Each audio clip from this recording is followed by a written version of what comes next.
You're about to listen to the unadulterated Word of God from Reverend David Kakati. Said by my stripes you are hot, you are healed. It takes intercessory prayers to provoke such manifestations. Angels don't appear, Jesus don't appear rough. When there is a lot of intercessory prayers, we have a lot of these encounters in the life of people. Amen. Anything inside you, you will vomit it in the name of Jesus Christ. Anything that is on your inside that is ravaging your destiny and causing havoc to your destiny, they will all come out in the name of Jesus Christ. Every maggot power that is weakening your strength and destroying your life, they cannot stay inside you again. They will come out in the name of Jesus Christ. Whether it is maggot power, whether it is serpent power, whether it is lizard power, whatever power it is that is on your inside, making you sick, making you weak, making you devastated, they will expire and they will exit in the mighty name of Jesus Christ. Say, I am free. Oh, say, I am free. Please play that short audio for us. Things we have to do, and we don't have enough time to do it. So today that I've got you, let me load you. I want to talk briefly on prayer, key to growth. Prayer, key to growth. In Acts chapter 1, verse 14, we notice that all were involved in prayer. All were involved in prayer. Acts chapter 1, verse 14. These all continued with one accord in prayer and supplication with the women and Mary, the mother of Jesus, and with his brethren. They all were involved in prayer. We must get the whole church involved in prayer. We must push. We must get the whole church involved in prayer. Because when we pray, power is manifested. Amen? When we pray, power is manifested. To see the power of God, we must pray. Things we have to do, and we don't have enough time to do it. So today that I've got you, let me load you. I want to talk briefly on prayer, key to growth. Prayer, key to growth. In Acts chapter 1, verse 14, we notice that all were involved in prayer. All were involved in prayer. Acts chapter 1, verse 14. These all continued with one accord in prayer and supplication with the women and Mary, the mother of Jesus, and with his brethren. They all were involved in prayer. We must get the whole church involved in prayer. We must push. We must get the whole church involved in prayer. Because when we pray, power is manifested. Amen? When we pray, power is manifested. To see the power of God, we must pray. We have to do, and Okay. Thank you. We don't have enough time to do it. Please, whose voice is that? Bishop. Hallelujah. That is our presiding bishop, our father. Amen. There are some people who are authorities on some matters when they speak. Amen. This is a man who has worked in power, whose ministry has shaken this nation, Africa, and his ministry has affected the whole world. So his ministry is enough evidence to speak. He quoted the scripture and he told, this was one of our pastors' conferences, and he was telling us some things. We can't leave prayer to a few people. Everybody must be involved in the prayer. Otherwise, you'll be left behind. The grace of God must be distributed to everybody. Praise the Lord. So you don't want to be left behind. As much as possible, don't rule yourself out of our prayer meetings. Don't be sitting in the house and cross your leg and be watching television and relax. When you do that, you are exposing yourself. You are disconnecting yourself from the fire.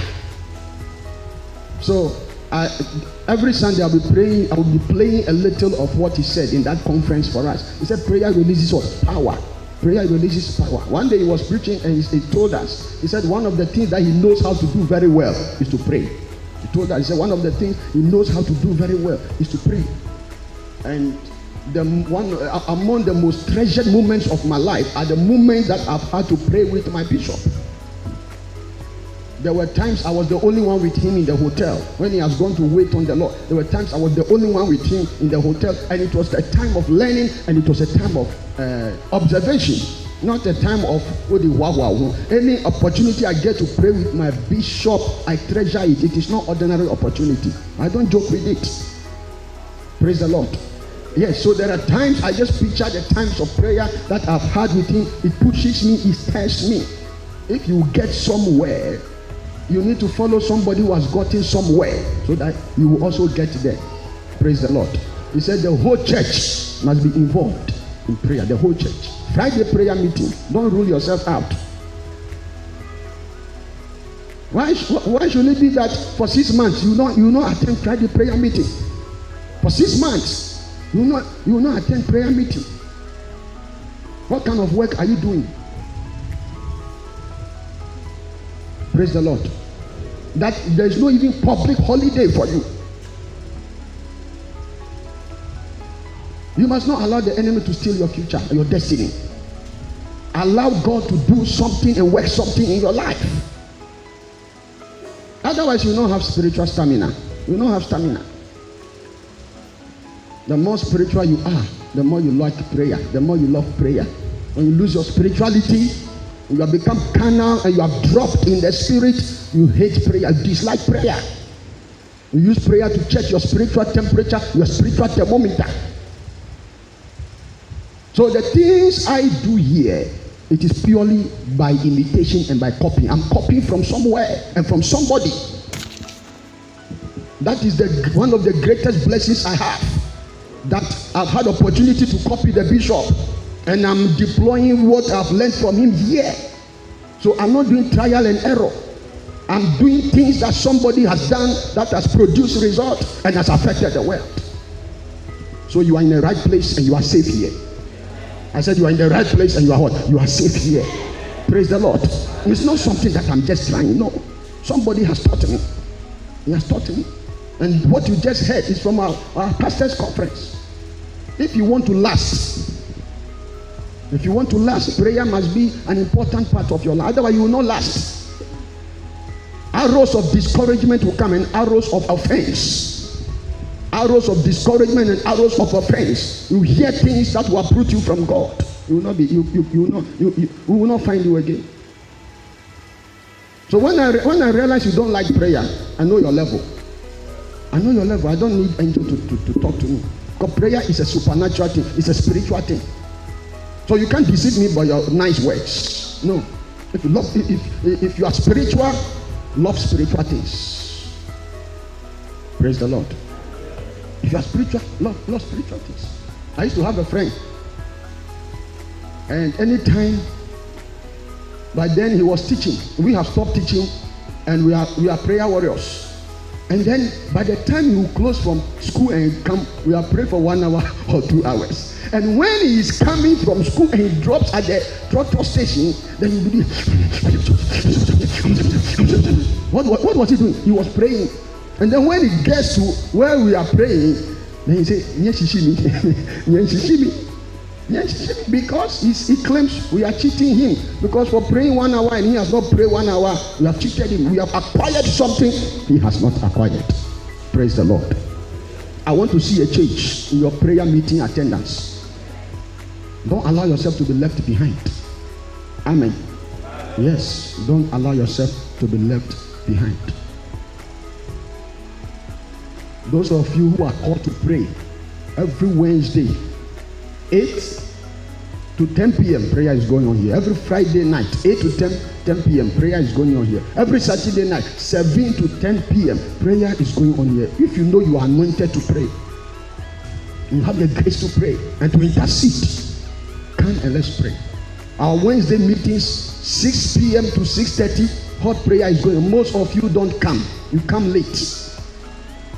6 to 6:30, hot prayer is going on before the worship begins. As for Friday, it is a whole prayer time. Get yourself involved. He said, let the church what? Pray. He said everybody was praying. So around that time, they were having a lot of angelic encounters, heavenly encounters, and miracles and all kinds of things were taking place. Amen.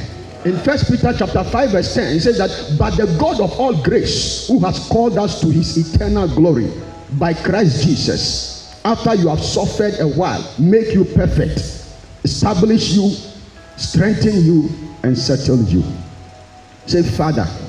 Say, Lord Jesus, in you there is salvation. In you there is healing. In you there is deliverance. In you there are miracles. In you there is transformation. Say, Lord Jesus, I receive all this by your spirit, by your blood, by your grace, by your mercy, by your hand, in the name of Jesus Christ. Amen. So 1 Peter 5 verse 8 says, but the God of all grace, who has called us, so we have been called by the God of all grace, who has called us unto his eternal glory. So God has called us unto glory, not to shame. God has called us to glory, not to shame. So don't entertain shame and reproach. God has called us. The purpose of our call is to glorify us, not to shamify us. The purpose why God has called us to him, to get close to him, is to glorify us, not to reduce us. He said he has called us not only to glory, but a glory that is eternal, a glory that will last, a glory that will last, not a glory that can be readily truncated or cut off. God wants to give you something that will last. That is why he has called us. And he said, after that you have suffered for a while. So whatever you are going through that you call suffering is for a while. It is for a while. Don't allow it to overlast. It is only for a while. So the suffering that you are going through, he said, after you have gone through the suffering, he will make you perfect. Then he will establish you. Then he will strengthen you. Then he will settle you. It is a process. You have not gone through anything and you want to be settled. You have not gone through anything and you want to be settled. You have to go through something. After you go through it, God will perfect you. God will establish you. God will strengthen you. And God will settle you. Receive divine settlement in the name of Jesus Christ. Oh, receive divine settlement in the name of Jesus Christ. Hallelujah.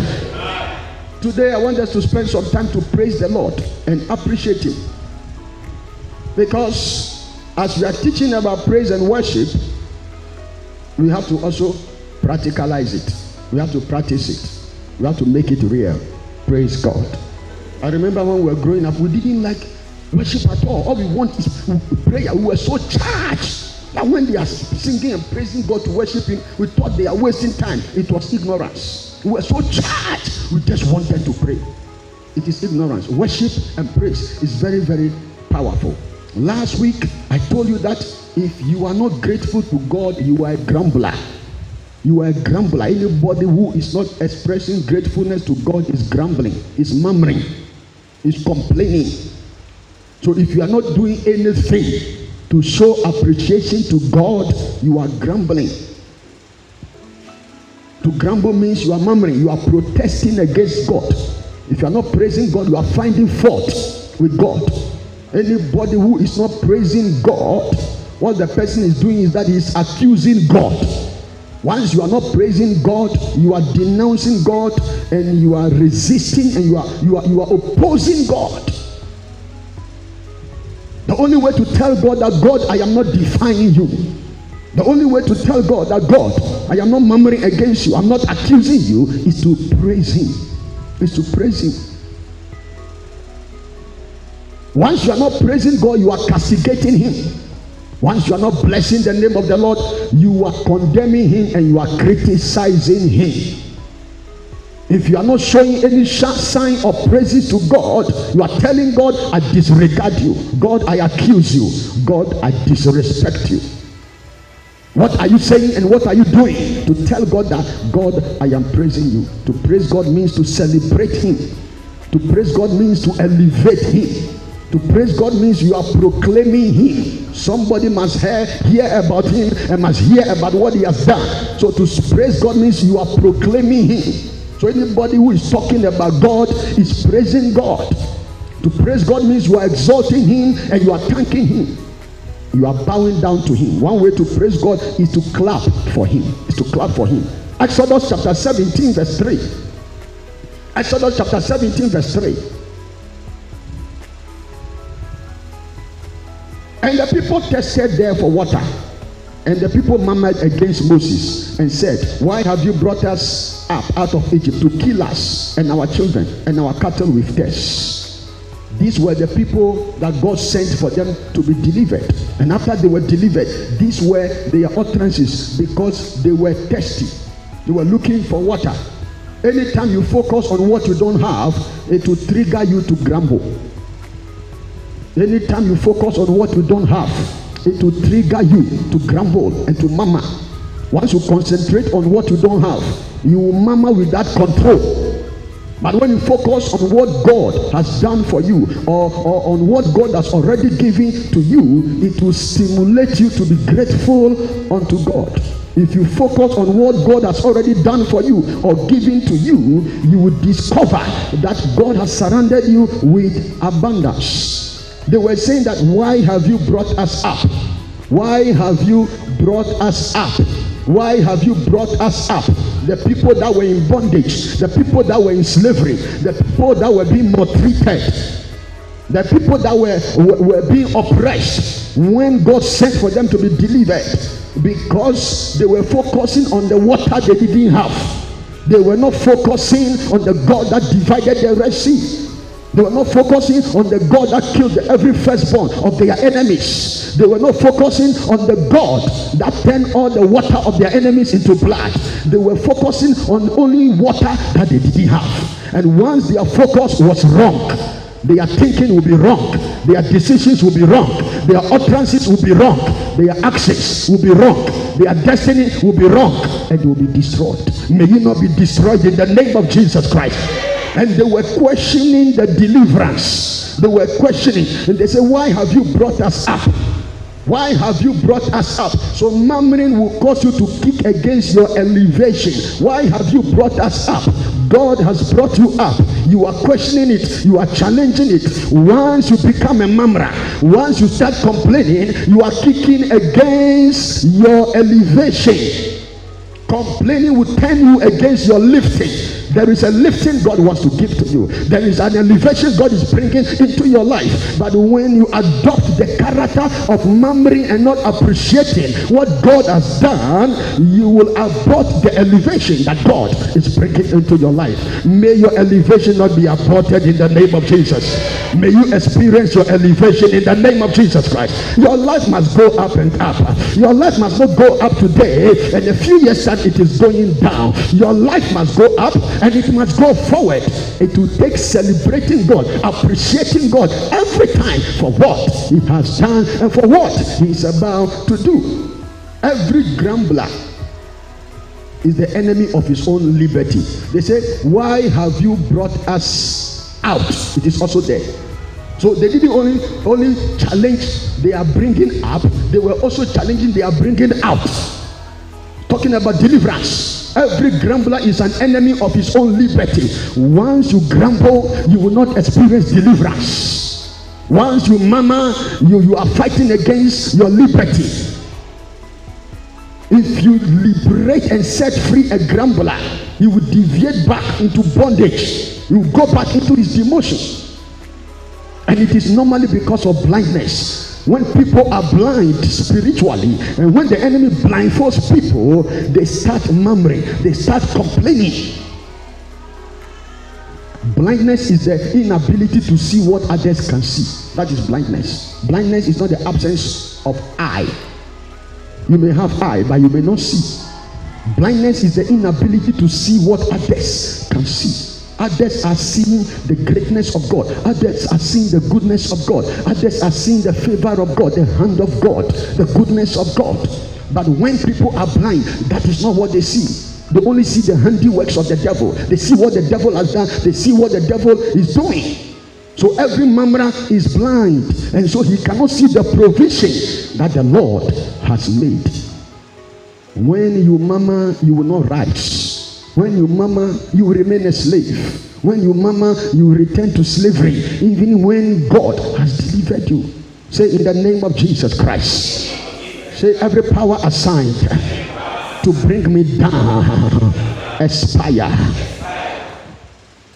Say, every power assigned to bring me down, I aspire in the name of Jesus Christ. Say, every power assigned to send me back, aspire in the name of Jesus. Say, Holy Ghost, arise and defend my promotion. Say, Holy Ghost, arise and defend my liberty. Say, Holy Ghost, arise and defend my heritage. Say, Holy Ghost, arise and defend my portion in the name of Jesus Christ. Say, I command slavery perpetrators. Say, slavery perpetrators against me, hear the word of the Lord. Aspire and aspire in the name of Jesus Christ. And so they were asking Moses, why have you brought us up out of Egypt to kill us and our children and our cattle with curse? Every murmurer is a bitter accuser and critic. Every murmurer is a bitter accuser and critic. So they were accusing and criticizing. Why have you brought us out of Egypt? The one God has sent to do you good, to liberate you, to set you free, to bring you independence. Because of blindness, they were criticizing him. So bitter accusation is the foundation of every murmuring. Before somebody begins to murmur, he has accused somebody. Before somebody begins to murmur against God or against somebody, he has accused him. So bitter accusation is the foundation of murmuring. But once the accusation is uprooted, the grumbling will be neutralized. Once the accusation is uprooted, the grumbling will be neutralized. Praise the Lord. I was telling you, the reason why I am always full of zeal for what I do here is that I don't murmur against my boss and my bishop. That is why I do what I do here with joy and with delight, and nobody can discourage me. Praise the Lord. But once I start thinking that there is something a Jinasari must do for me and he's not doing for me, there is something he has to give to me and he's not giving to me, once I start thinking that way, I'll lose my commitment. I'll begin to do the work biara biara and the work and family home you.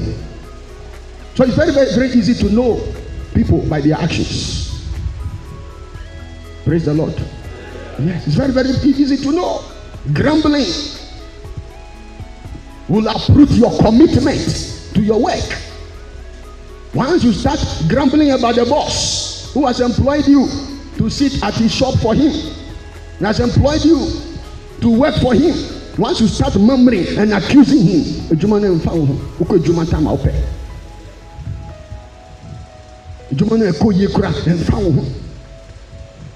but when you appreciate your boss that he has employed you to sit at his shop or to do something, you protect the work, you defend the work, you don't allow him to suffer losses.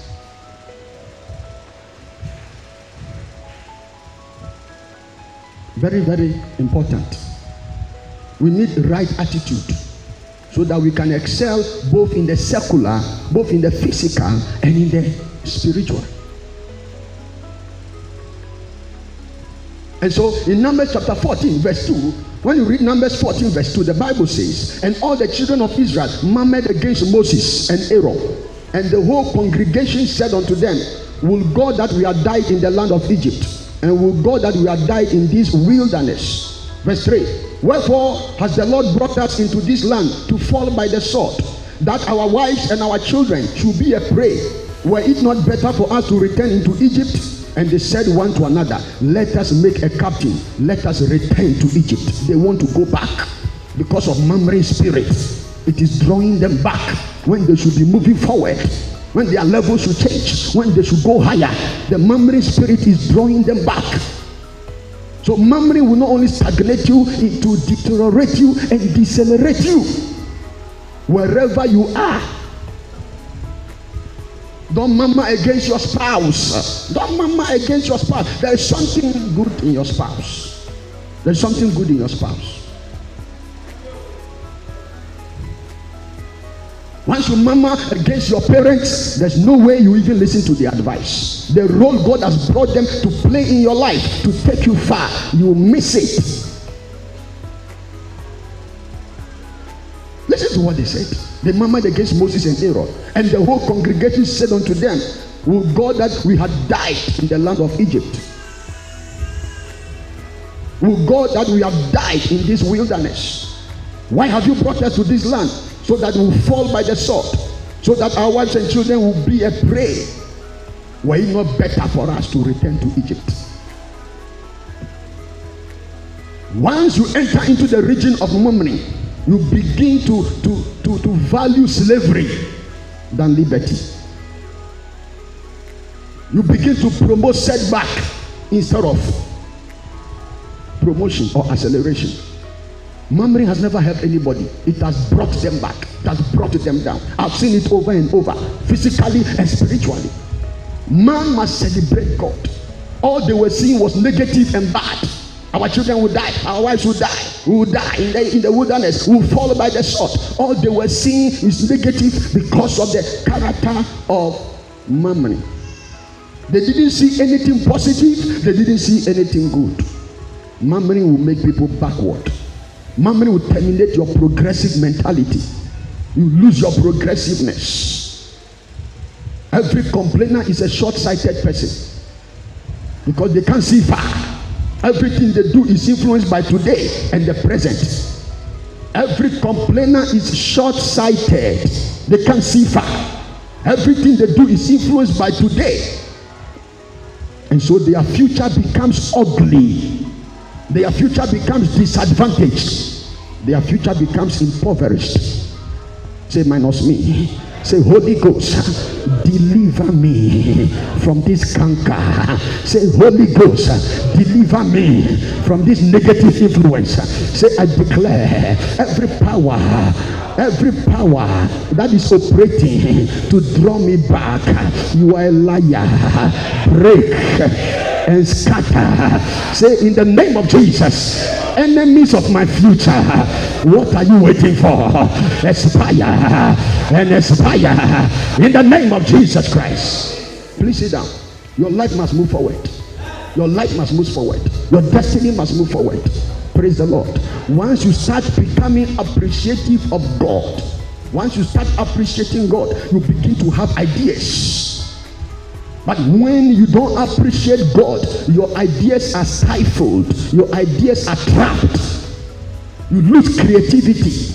Ideas that will make you to improve in your work, in your business, in your employment, you lose it. Once you lose creativity, your promotion is arrested. It is creativity that makes you do things that your boss will be happy with. That you are doing something to promote the work. Creativity. That creativity will only come when you are celebrating God and you are thanking God. You are thanking God. Today I want us to celebrate God. I want us to celebrate God. I want us to worship Him. I think I've said some few things that you have heard. Amen. I don't need to talk too much. God willing, next week we'll continue. But I want us to celebrate God. Genuinely from our heart. I want us to appreciate Him. I want us to appreciate Him. I want us to give Him glory. When you murmur, it makes you bitter. When you murmur, you cannot be dedicated to anything. There is a way out. Wherever you are working, the problem that is there, when you stop murmuring, solution will come for the problem. Solution will come wherever you are working. Whatever I'm teaching you must be applicable to your work and to your life. So you are not only praising God, we are removing that character of murmuring that has blinded people. And so they are not progressive in the work they are doing. Nothing good is coming out of the work. I told you some time ago, I preached a message here, and some people who said they were working with a Chinese company, and every time the workers will gather and they will criticize the Chinese boss. They will gather, they will lambast the Chinese boss. When he came here and I preached a message, anytime you praise God, God takes over your life. Demons will move. Yes. Even because your life And when you don't celebrate God, God avoids you. And you don't praise God, God avoids you. God does not avoid you. And once God avoids you, demons take over. That's how you people are having money problems every time because they don't celebrate God.